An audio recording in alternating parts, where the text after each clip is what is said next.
السلام علیکم۔ اچھا، یہ پہلی ویڈیو کا ہی تسلسل ہے۔ تو یہاں پر یہ آپ دیکھ سکتے ہیں، یہ آبادی کے لحاظ سے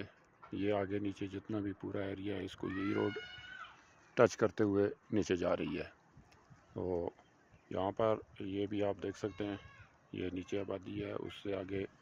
اس نیچے والے حصے میں چلے جائیں تو ادھر بھی وہ آبادی ہے، یہ آبادی ہے، یہ والا ایریا ہے۔ اس کے ساتھ اس سائڈ پہ جو ہے کافی گھر ہیں، اور یہی روڈ ابھی کلیئر نہ ہونے کی وجہ سے، کیونکہ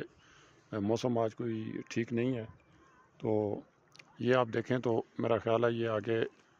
کچھ تھوڑا بہت ویوز نظر آئے گا۔ تو یہ روڈ یہاں سے آگے جا کر اس ایریے کو بھی، یہ جتنے آبادی ہے وہاں تک بھی پہنچ رہی ہے، اور اس سائڈ پر بھی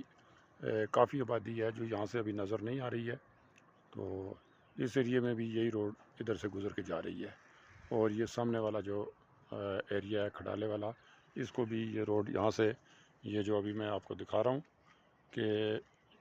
یہ جس وقت ادھر سے گزر کے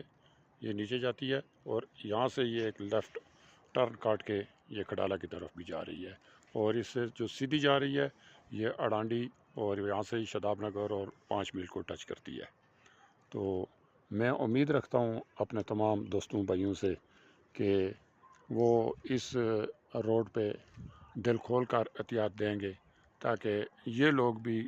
ان بنیادی سہولیات سے مستفید ہو سکیں۔ پتہ ہے ہمیں کہ یہ چیزیں تو ضرور ہے کہ گورنمنٹ کی طرف سے ہوتی ہیں، لیکن جس وقت گورنمنٹ مکمل طور پر اس چیز کو نظر انداز کر دے تو پھر اس صورت میں تمام مخیر حضرات کو خود اٹھ کھڑا ہونا پڑتا ہے۔ اور میں یہ امید رکھوں گا کہ بھئی یہ مخیر حضرات اپنے اپنے حصے کے مطابق، اپنے اپنے سوچ کے مطابق، اپنی اپنی حیثیت کے مطابق اس روڈ پہ دل کھول کر اس میں اپنا حصہ ڈالیں گے۔ ٹھیک ہے جی، اللہ حافظ۔